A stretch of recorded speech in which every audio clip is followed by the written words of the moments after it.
Good morning, everyone. Good afternoon, wherever you are. My name is Michael McFaul. I'm a professor of political science. I'm also the director of the Freeman Spogli Institute for International Studies and a Hoover Fellow at Stanford.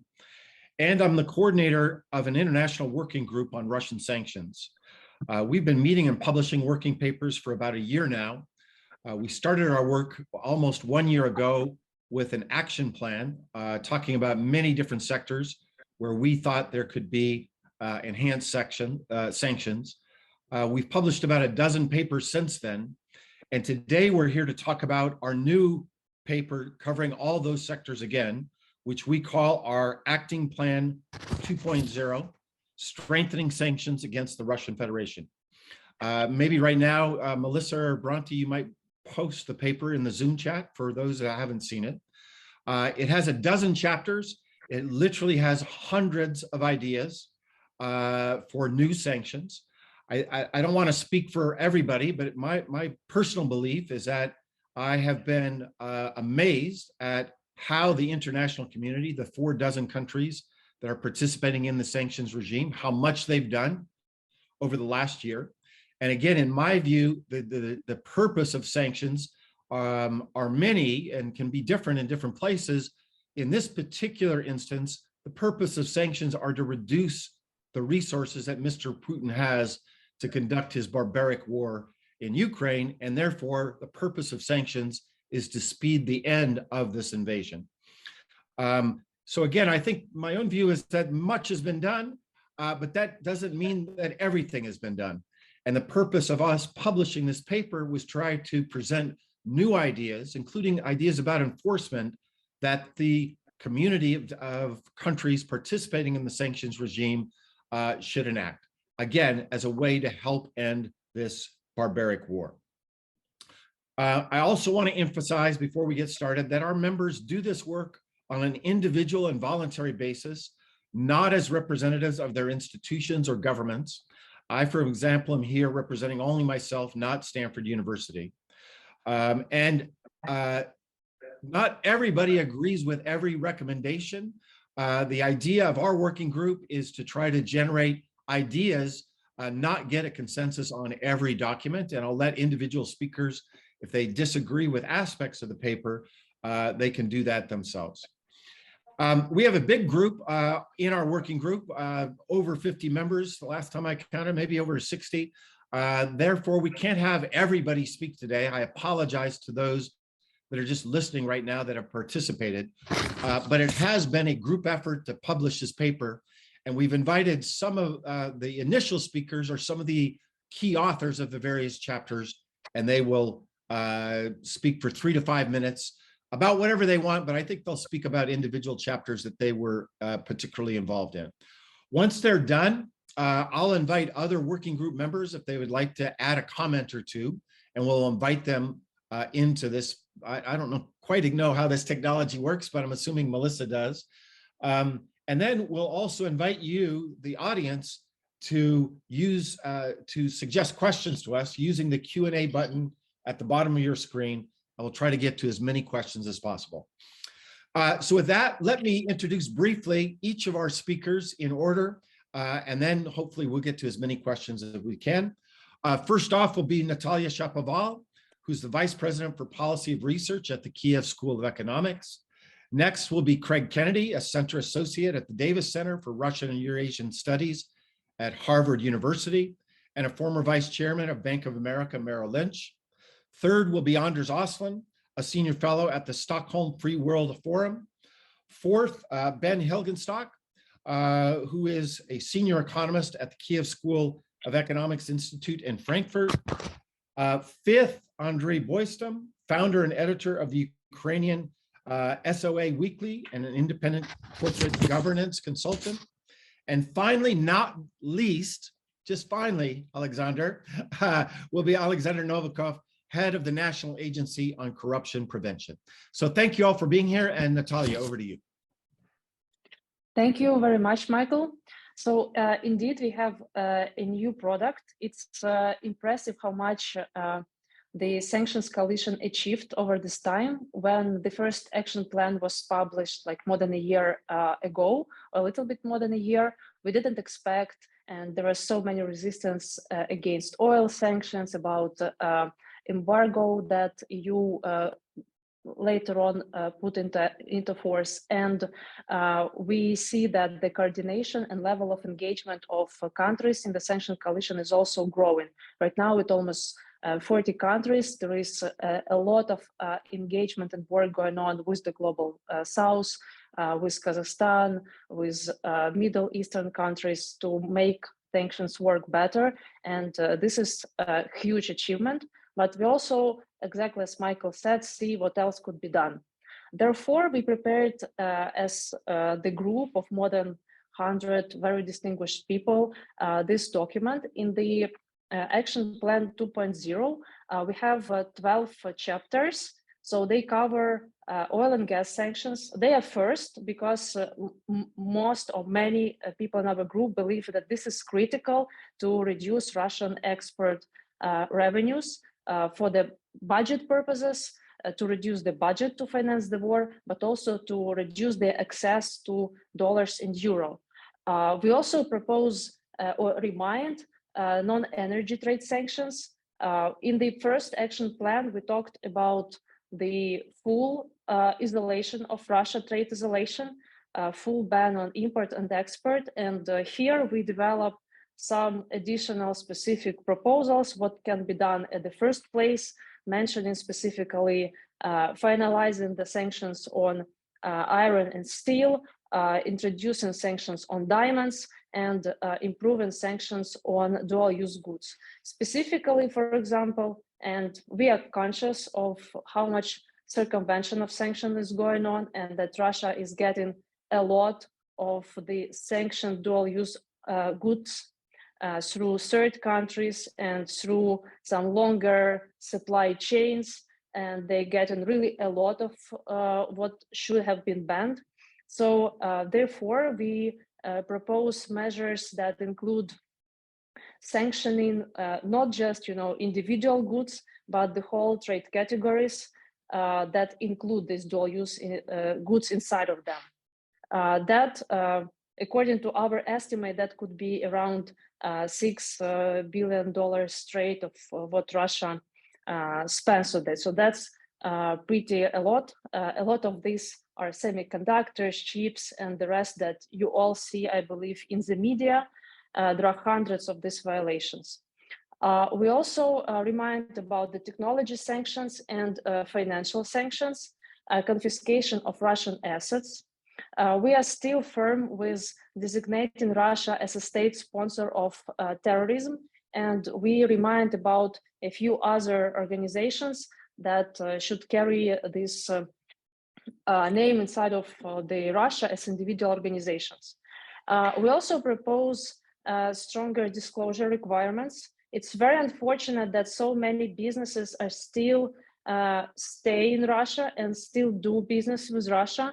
And it would be fair for them at least to disclose them these ties during the stock trade or any kind of public business that they are making.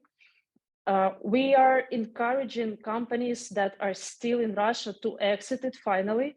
It's obvious now, and it was obvious since summer last year, that Russia is violating the international property rights and all kind of investors' rights more and more. And it was very gradual. First, they made it very difficult to exit, requiring for some companies to get personal signature from Putin. Then they started imposing administration on some of the companies. And basically, these companies that are in Russia, they almost don't have control of the investment de facto. So it would be fair for them to start going to investment arbitrage and start actually leaving Russia absolutely, because what is there, it's their sunk cost in most cases, and the best that they can do to recover it is to first be on the good side of the history, and secondly, to go against Russia to the courts. We also propose measures to strengthen enforcement. This is one of the kind of main and biggest chapters. We have a separate paper on this, and we remind a lot. So we specifically write there that we support secondary sanctions. We support sanctions on individuals and legal entities in third countries that facilitate trade. We propose measures to increase export control requirements, because very frequently those European companies or American companies whose products Russia gets, like chips, semiconductors, etc., they don't do proper control of who is buying their products and for what purposes. And a lot of the reasons why Russia is getting what they are getting is violation of quite general export control terms. So that should be enforced. There should be more exchange of the data among the countries, and probably there could be even some international treaty on strengthening this exchange of the trade data. We have a section, our final section, about broadening the sanction coalition. So many of us believe that it's critical to engage global South and some former Soviet Union countries into the sanction coalition and help them also resist Russian pressure. Thank you very much. Natalia, thank you for that overview of the whole paper. And now we're going to do a little bit deeper dives in a few of the individual chapters. Over to you, Craig. Thanks, Mike. I just want to start by amplifying something that Mike said a moment ago about the overall aim of sanctions, and that is to erode the economic resilience of Moscow to be able to continue to push this war forward. And I'm going to speak a bit about some of the recommendations we've made around oil in particular, which of course is the primary source of financing and that the regime is using to maintain cohesion at home and be aggressive abroad. So the purpose of oil sanctions, and it's important to understand this, is not so much to prevent Russian oil itself from going into the global market. In fact, the sanctions are designed to keep Russian oil in the global markets, to keep inflation and oil price down. Rather, they're designed to reduce and constrain revenues going back to Russia. And so our recommendations are targeted on ways that the new architecture for oil sanctions can more effectively reduce revenues going back to Russia. Now, the main tool that the sanctions use to tamp down Russian revenues, to constrain them, is the price cap.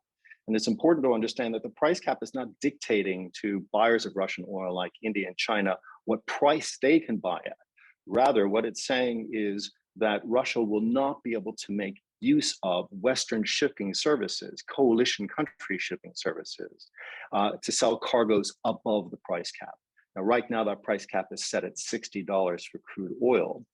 And it turns out that Russia is actually heavily dependent on coalition shipping services to move its oil. 2/3 of the ships going out of Russia today carrying Russian oil are actually either owned, financed, or insured by institutions and companies in EU or G7 countries that are imposing the sanctions.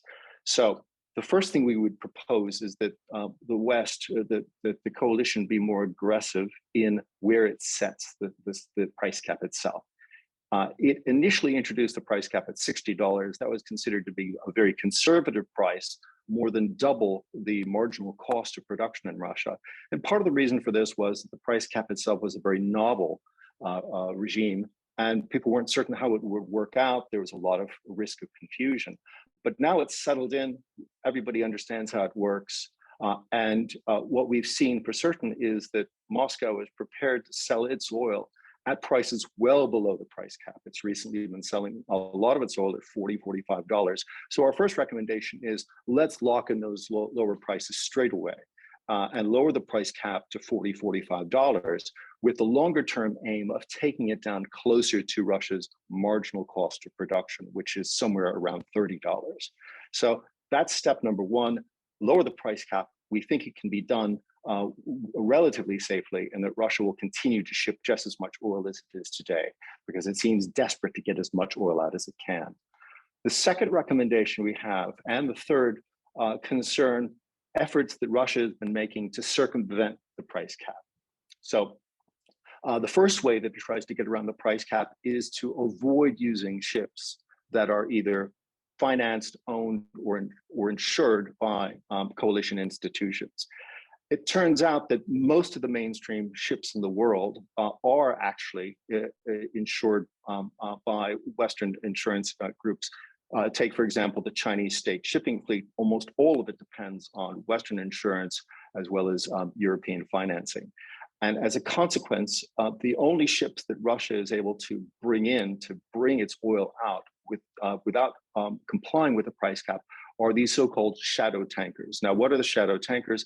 These tend to be very old tankers, often 18 to 20 years old. They should have been sent into retirement already, but they've recently been bought by anonymous investors who are trying to milk them for as much cash as they can. And one of the ways they do that is by not spending enough on safety maintenance, not complying with all of the regulatory standards, not putting in place proper insurance for many of them. And as a consequence, they pose a real ecological and environmental hazard. We've already seen one incident involving a collision of one of these ships in one of the crowded straits in the global shipping channels. Prior to Russia's full-scale invasion of Ukraine, we saw almost none of these shadow ships in European waters. Now we have around 150, which are routinely going through very crowded areas like the Danish Straits. They pose a large, a stepped-up increase of spills and accidents, and we call on Europe whose waters are most at risk at this point, since that's where most of Russian shipping has to go, to step up its calls for all shipping out of Russia to comply with international standards and to ban the use of dangerous shadow ships coming out of Russia. So that's our second recommendation. Our third one has to do with policing the price cap. Russia is still heavily reliant on Western shipping despite the growth of the shadow fleet. And as a consequence, they're looking for ways that they can use Western ships while not complying with the price cap. And one of the ways they appear to be doing this is where they are able to sell their oil at prices above the price cap, they're underreporting the price of cargoes to Western shippers. And as a consequence, they're able to make use of ships to sell oil above the price cap price.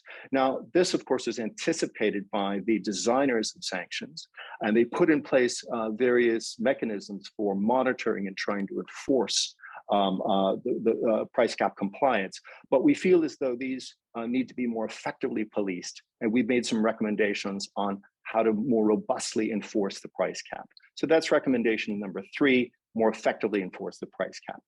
Our fourth recommendation actually has less to do with constraining revenues. It focuses more on the cost side of Russian oil production. One of the reasons why Russia earns as much money as it does is because its cost of production is very low. And a primary reason for that low cost of production is the fact that they have access to state-of-the-art Western technology still. And I'm not talking so much about physical technology like drill bits or pumps, but state-of-the-art software systems that are used for managing oil fields. Russia has its own software systems, but they're far inferior. We are calling on the G7 and the EU to ban the export of these software systems, to cut off the ability of Russia to continue licensing these systems and force it to rely on its own domestic systems. That will push up costs, that will squeeze revenues, and that will reduce Russia's ability to continue funding its war. So just to sum up then, we were calling for the lowering of the price cap. We're calling for a banning of shadow ships and insistence that any ships coming out of Russia comply fully with safety standards internationally. We're calling for a more robust policing of the price cap. And finally, we're calling for Russia to no longer have access to state-of-the-art oil-field management technology and software. Thanks very much. Mike, back to you. Thanks, Craig. That was terrific. Anders, over to you. Thank you, and thank you very much, Mike, for your excellent leadership in this exercise. It's a wonderful group that you have gathered. My issue is Russia must pay for its war damage. It needs to pay war reparations. And my issue is how that should be done. First of all, you need an international legal basis. We do have that. On the 14th of November, the UN General Assembly voted with a big majority for this thesis that Russia should pay, and an international organization for the management should be set up, not specified how. The second issue is to find the funds. Fortunately, the Central Bank of Russia has, according to its own statistics, $316 billion of currency reserves sitting in the West. And the amazing thing is that we don't know where that is. So this is the next task. Identify and localize these funds, which should be in Germany, France, Austria, the US, Canada, Japan, and the UK, according to the Central Bank of Russia statistics, but it might have been moved. It seems that the Europeans think that most of the money now sits in the Euroclear system in Belgium. The EU has demanded to get that information by the end of May. The US, Canada, the UK, and Japan, to my knowledge, have not done so yet. This is a clear demand that we pose. And then the third point is prepare the transfer of these funds to Ukraine in a legal form. And this is different in different countries. Philip Zelikow argues that this can be done with current legislation in the US, and that the money just be transferred to an escrow account and then to the people who have suffered from the Russian warfare. In the EU lawyers claim that they would need new legislation for it. Canada has already adopted such legislation. So that's the third step. Hopefully, this can be sorted out or clarified for the London conference on Ukraine recovery that is supposed to be held on the 20th to 21st of June. So this is a clear focus of time. So then, of course, it needs to be done, but that's a longer process and exactly how the money should be used. Let me just comment on the report as a whole. I think that this is very important. Anybody who looks up on this, if starting with the view that sanctions are already done, realizes how much more that needs to be done. And as Mike said in the beginning, what specifically needs to be done is more enforcement. We don't know where most of the Russian funds are. And in order to figure that out, we need much more financial transparency everywhere. That is what really can hit the Russians hard. So I see this as a program for the sanctions work for the next year, for the whole sanctions coalition. It's not only for the US or Ukraine, but for the whole sanctions coalition. Much more is to be done. Thank you very much. Terrific, Anders. Thank you so much. Over to you, Ben. Thank you very much. So I would like to talk a little bit about the issue of financial sector sanctions, and you may be able to guess that this issue is slightly more complex than I can explain in 3 to 5 minutes. So I will focus on some of the highlights. I recommend that you look into our Action Plan 2.0, which has a lot more details, but I'm also happy to answer any questions later on. So to begin, let me allow me to say a couple of words about the context in which we created this Action Plan 2.0. There have been quite comprehensive financial sector sanctions, relatively comprehensive, especially compared to other areas, and a lot of them kicked in relatively early. However, it is also important to acknowledge that there has not been any kind of systemic financial crisis in Russia, and thus it has also not spilled over into the real economy. And there are several reasons for that. One is, which we have to acknowledge, a fairly competent policy response by Russian authorities, is the very supportive external environment that Russia benefited from for most of last year. But it is also in our view that the current sanctions regime, as comprehensive as it may be, still has very important loopholes, and importantly, it's not consistently designed across sanctions coalition countries. Now, there may not have been a systemic financial crisis, but we do believe that there are underlying financial vulnerabilities that can be brought back to the surface if sanctions are tightened. And to this end, we propose a catalog of measures. And I want to just briefly talk about three key objectives of our proposals. And as I said, there's much more in the plan. The first one is to keep assets out of the hand of the Russian state. And there are really two subchapters to this. The first one is something that Andriy already talked about. These are the reserves that Russia had accumulated in recent years, meaning before February 24th of 2022.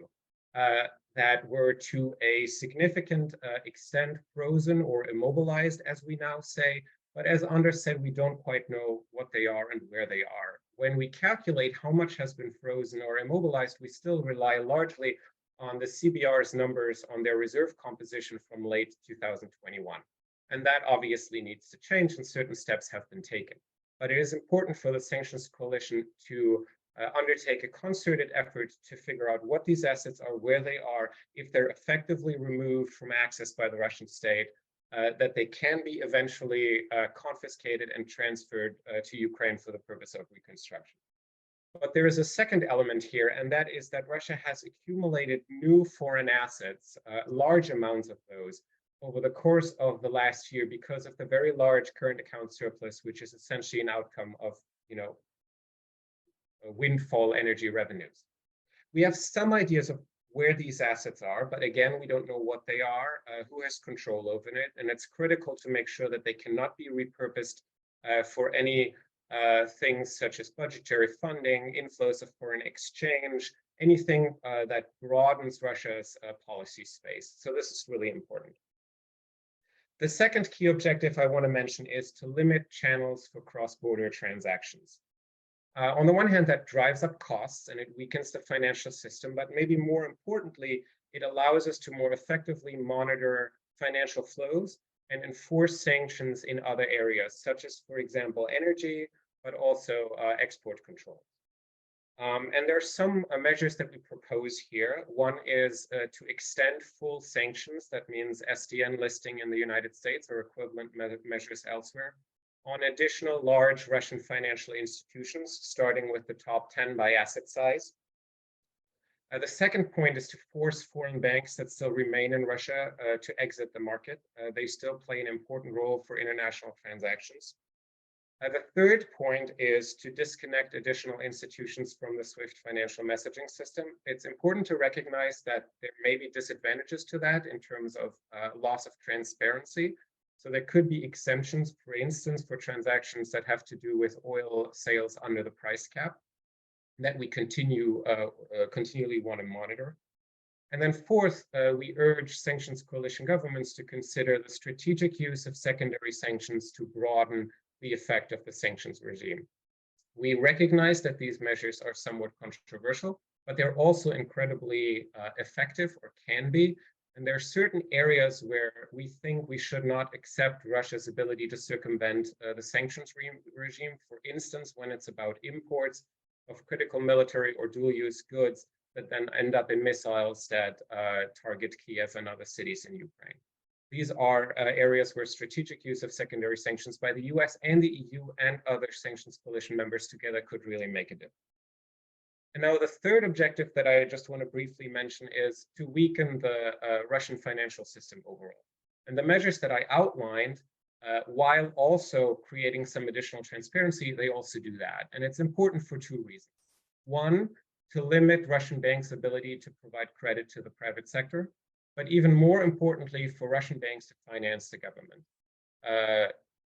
Banks' purchases of Russian domestic debt is one of the two key remaining channels through which the Russian government can finance itself, the other one being withdrawals from the National Welfare Fund. And a weaker banking system would be less able to do that, or at least the cost for the Russian government to get funding would rise considerably, and it would create additional fiscal constraints that could bring this war to a faster end. Again, these are just some highlights, and happy to return to some of your questions later. For the moment, back to you, Mike. Terrific, Ben. Thank you so much. Over to Andriy next. Thank you, Mike. I'm here to cover the section on disclosure requirements and touch upon the individual sanctions. But I'm sure that Alexander, who does most practical work on this, will do most of the talking of the second point. So on the disclosure requirements, it's a bit of a cross-cutting theme in the action plan, because this is relevant for all other sections. Having the information on the business ties with Russia and actually other countries that may be supporting the Russian aggression is critical to having sectoral sanctions enforced. What we propose departs from the same logic that Mike introduced at the very beginning, because doing business with Russia has been increasingly seen as something irresponsible in times of war, because it is actually about contributing to the Russian war effort by supporting the Russian state budget. And in order to make this practical, well, actually, the outcome of imposing better disclosure requirements, on the one hand, it increases the awareness. Yes, we heard about the firms that are leaving Russia. Sometimes some of them are leaving more than others. Someone suspends their presence in Russia. Some firms depart from Russia for good. But having that information on a systematic basis would be very helpful.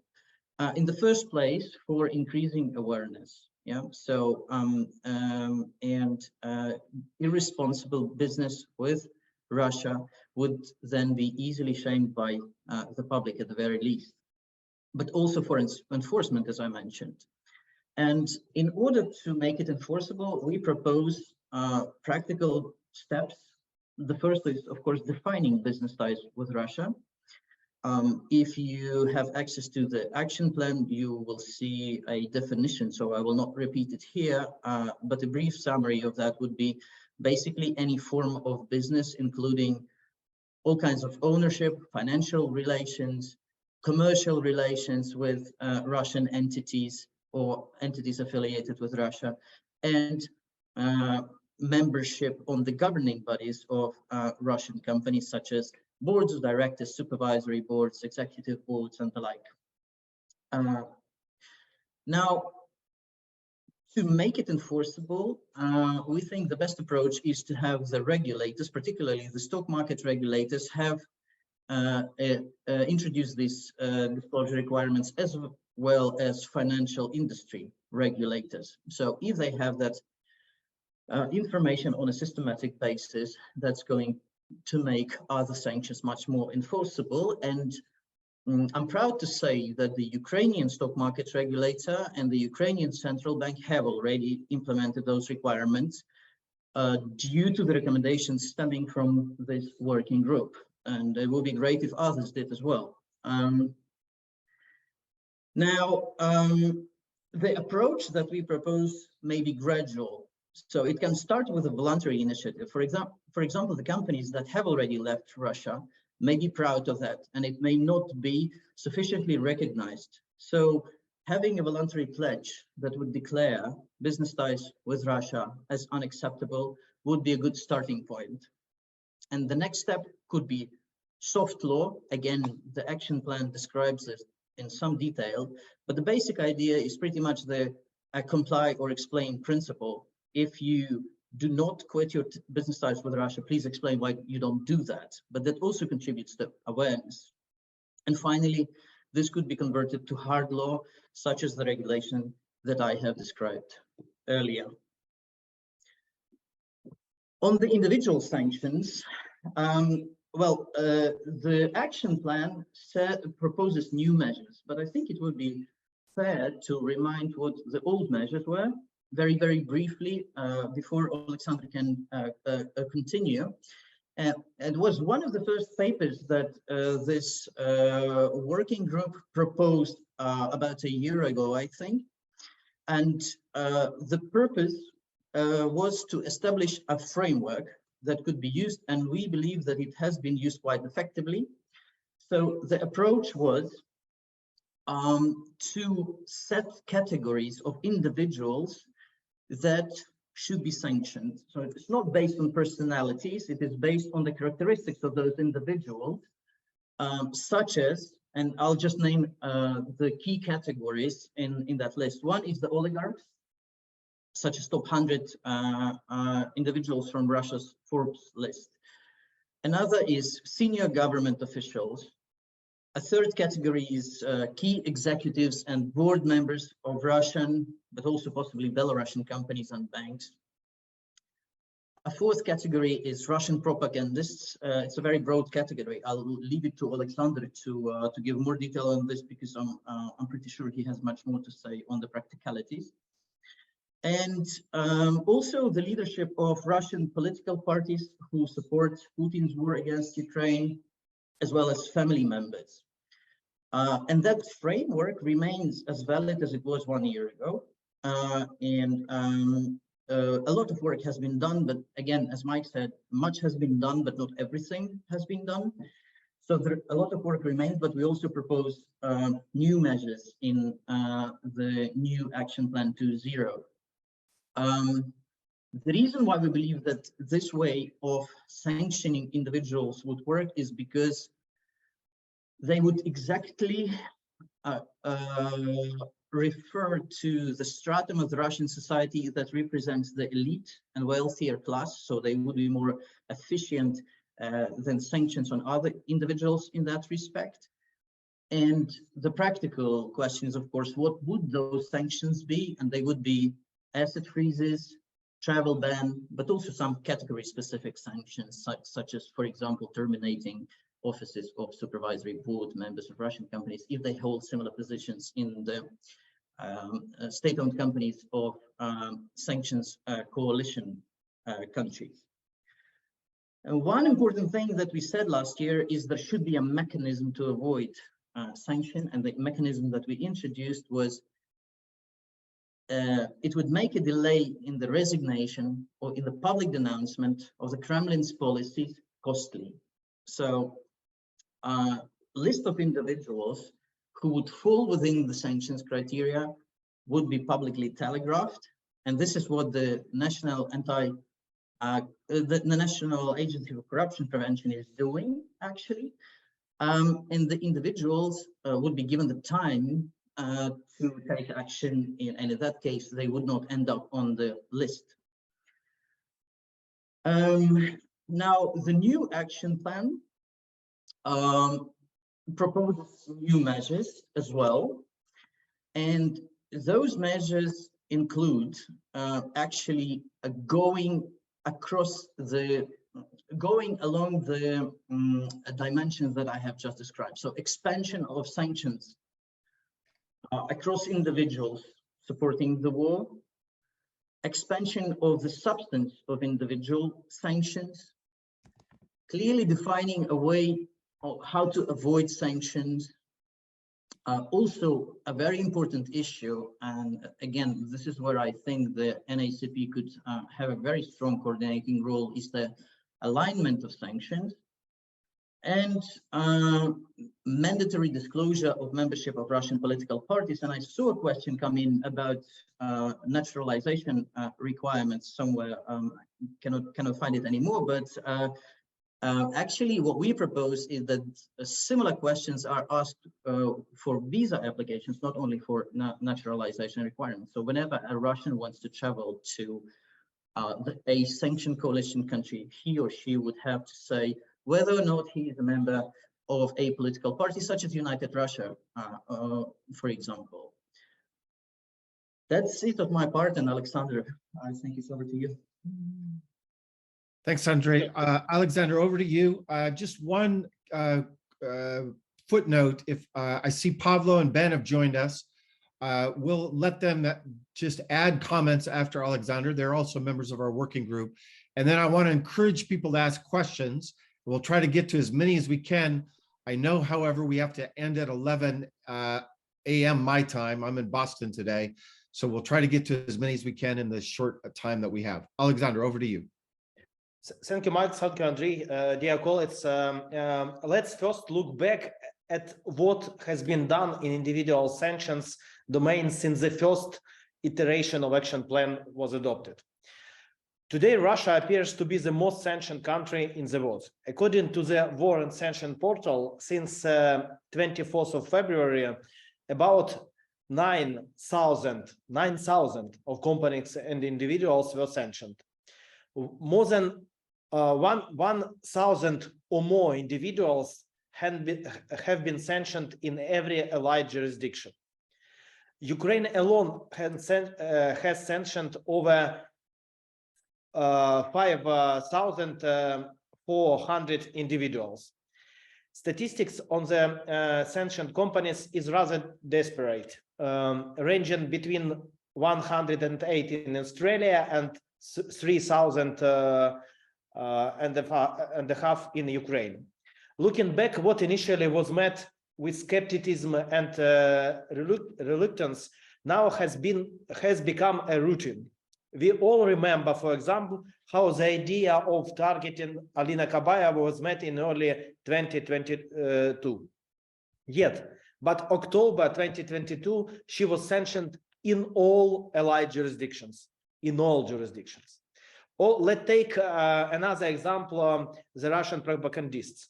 In early 2022, only the tip of that iceberg, like Solovyov, Skabeyeva, and Simonyan, was sanctioned in some jurisdictions. Over past a year, more than 400 of propagandists were sanctioned in at least one jurisdiction. Solovyov, Skabeyeva, and Simonyan are sanctioned in almost all jurisdictions. This example is very important because it's about changing the thoughts about sanction policy. Of course, we know that free speech is very important for Western world, but propagandists, it's not about free speech, it's about Russianism, and which is like Nazism. The roadmap on individual sanctions listed 10 categories of individuals to be sanctioned. At least 2 more categories have added since then in Action Plan 2, wealth managers and exodus vouchers. It would not be an overstatement to say that some more may come. Sectoral sanctions, including, has led to numerous cases of the sanctions circumvention. As a consequence, secondary sanctions has been imposed on those engaged, including persons from such jurisdictions. This is where I feel the sanction regime has a weak spot. Along with identifying and closing various loopholes and reaching up the sanction pressure, there lies out to criminalize the sanctions circumvention. This would be a serious preventive effect, in my view. Now we have the criminal responsibility for those offenses in US, in Germany, but even not in all European countries. Even in Ukraine, the law has not passed the parliament yet. The War and Sanctions portal now has proven to be a reliable and comprehensive source of information on individual sanctions. In essence, it lets anyone, taxpayers, activists, or simply curious persons, and we have received a dozen and hundreds of letters to give them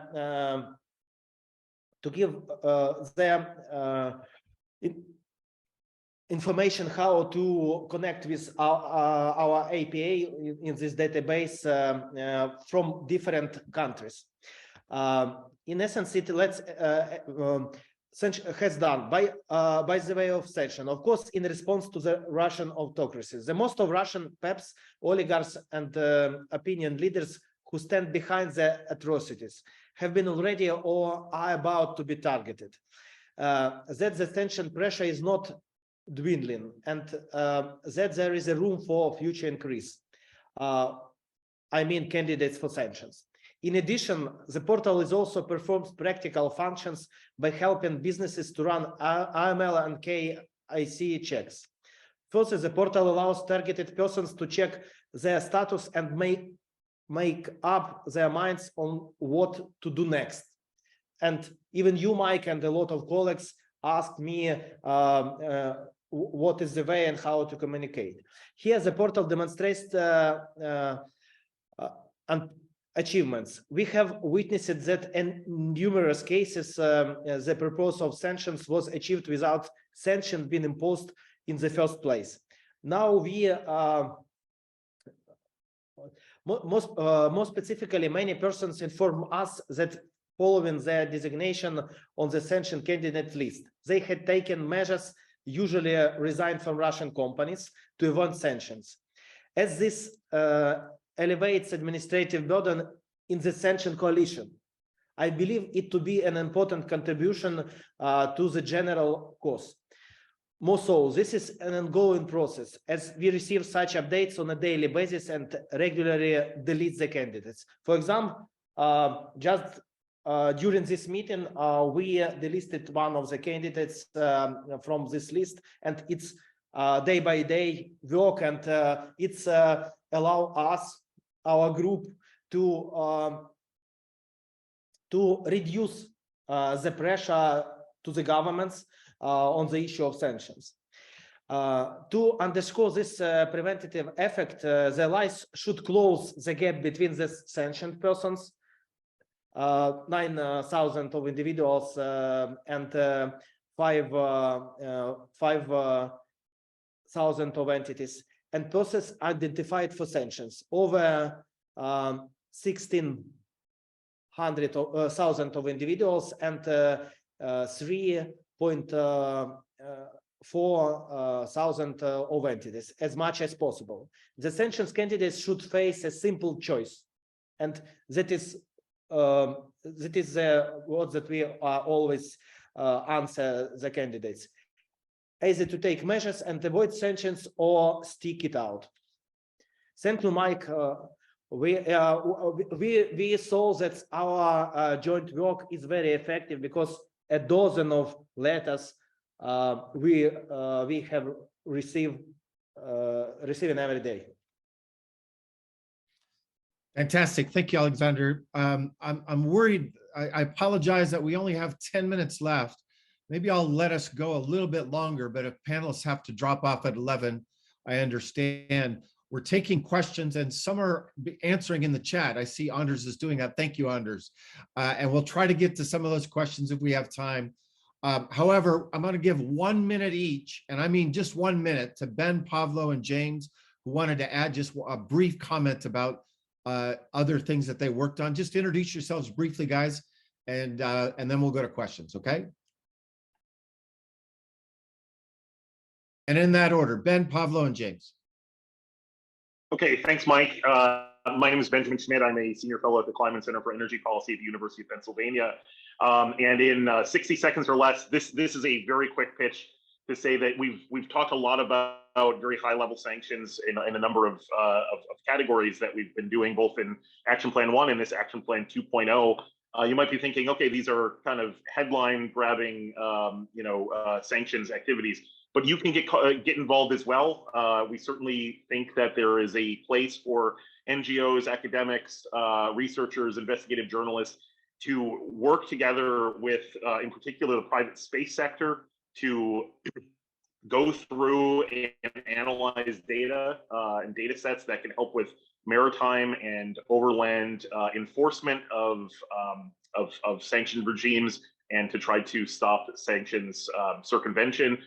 So working with companies that operate satellites that have open source optical, radio, IR, and synthetic aperture radar, SAR, in particular, are really important. And this is also a call to the private space sector to continue to do all the amazing work that you're doing and rapidly release data sets so that interested parties can help with sanctions enforcement. Thanks.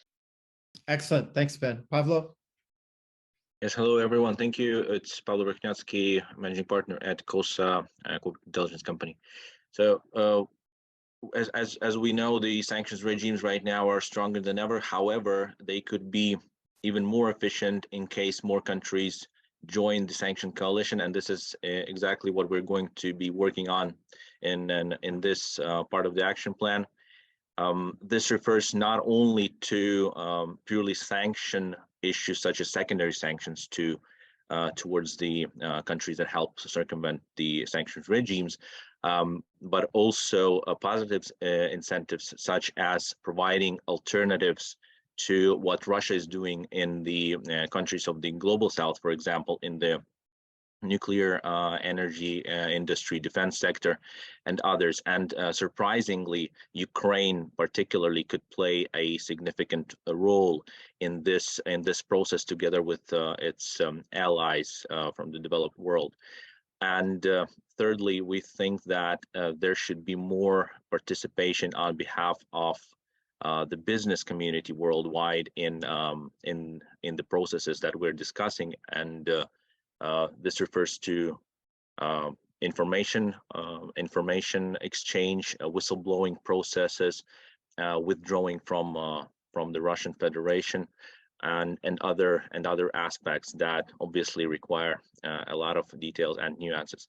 And lastly, the diplomatic narratives that Russia pushes through in the countries of the global south that obviously require significant kind of resistance and combating. And this is what the whole sanctions coalition needs to do, because this requires a lot of resources, since we know that Russia is investing a lot into this aspect. Thank you very much. Great, thanks. James, 1 minute to you.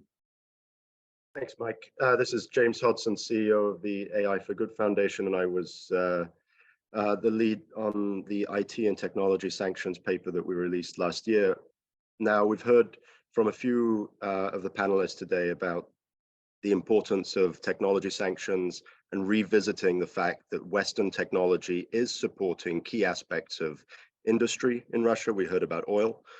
It's also supporting key aspects of military mobilization, training. It's supporting key aspects of the military logistics, trains, and all of the required sectors in order to keep a military offensive going on the Russian side. We've had very little movement on technology being blocked from going into Russia. We're seeing new data centers being opened within Russia with Western technology, with Windows servers, with NVIDIA chipsets. We're seeing Western technology in drones being used on the battlefield. We're seeing Western technology on telephones and other radio communication devices on the battlefield. And we're seeing Western technology being used in order to provide disinformation campaigns and to manage the information and communication landscape within the war.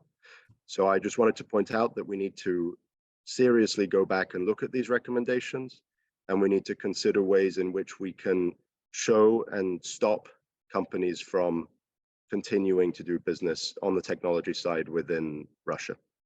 I'll leave it there, and thanks, Mike, for the opportunity to talk. Terrific, James. Thank you. So we only have 4 minutes. So here's what I'm going to do. I'm going to take 2 questions and that I think are the most interesting and pose it to anybody who wants to answer them. But as Bronte is posting in the chat, if you have additional questions that you want to ask any individual members, she's put in the email that we have, fsicommunications@stanford.edu, and we will triage your questions to individuals so that we don't leave anybody out. But to conclude our session, there's 2 questions I'd like anybody to address who wants. One, somebody here, and I've lost now the names, so forgive me that I'm not going to cite people.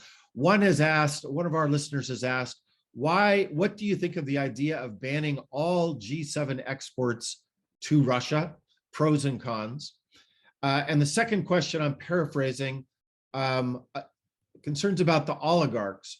And if we're sanctioning oligarchs without giving them a way out, does that just push them back to Putin and they have no other choice? We talked about that a little bit, but I think both of those are good questions to get answers to from anybody who would like to jump in. And maybe Natalia, let's go to you first, and maybe one more person if we have time. Quick answer as many on the people as first. want to talk. Go ahead, Natalia. Super. On the first question on export ban, so the negative side of this is that would reduce Russian expenditures on imports and would improve their trade balance. So it's kind of against our financial sanctions objectives. So ideally, that should be done like together with reduction of Russian exports, that is EU and like G7 imports. The pros is that it seems to be so difficult to control trade with Russia that it might be an easier and faster solution. Thanks. Great, thank you. Anybody else who'd like to jump in? Alexander, go ahead. Thank you, Mike, for this interesting question about Russian oligarchs. And we have already, as a group, answered to this issue a year ago. And according to the action plan, not action plan, paper for about individual sanctions, it is we highlighted a procedure that have to be implemented in Ukraine and in other countries for delisting candidates, and I think that the same criteria have to be used for delisting the people under the sanctions.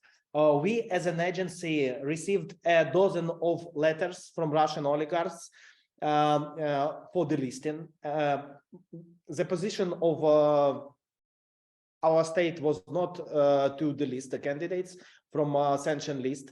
But last week we initiated as a minimal as a first example the listing of Mr. Borodin, the former Russian oligarch, the former owner of second biggest bank in Russia, Moscow Bank. Why? Because he is Russian oligarch and he is in the list of people under the sanctions of Ukraine and some other countries. But he was ordered for assassination in 2012. He is living in London since 2012, and we hope to make a decision. We have here in Ukraine the interagency working group for those issues. And we are preparing the proposition to our president and to our Minister of Foreign Affairs. And using this case, we want to introduce the procedure of joint decision of all sanctioned coalition for one or other Russian oligarch. Of course, especially for oligarchs who are not involved in this war, and for oligarchs who will implement the criteria that we proposed a year ago and proposed in this action plan too. That's really interesting. I didn't know that. That is a very interesting case. Thanks for sharing.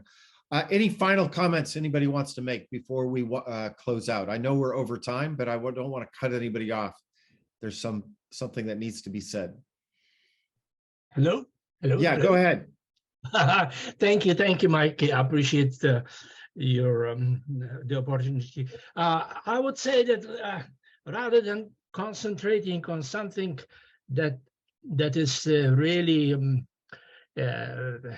controversial, if you look at the literature, even Hofbauer, Kokom is a great example of success, etc. But why don't we go with what Anders says? Why don't we go with the amassing of funds for Ukraine rebuilding and put the emphasis on that?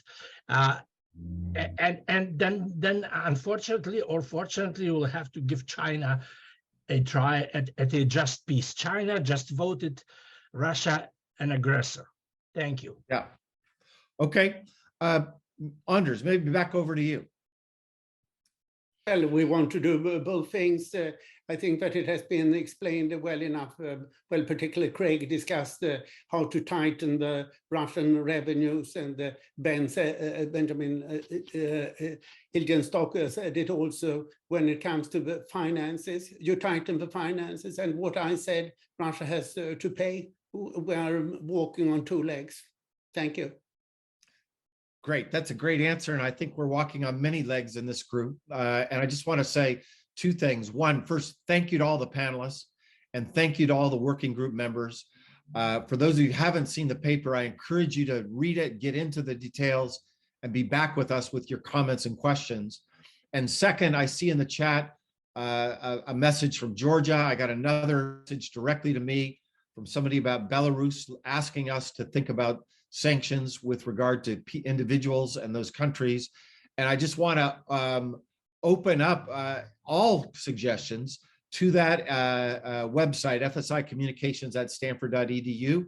If you have other ideas of things you think we're missing, we're always looking for new ideas and new opportunities to write new papers over the coming years, because we want not over the coming years, over the coming months, because we want to end this war as fast as possible. And we think that there are many things that go into play on that, including what the Ukrainian warriors are doing on the battlefield every day.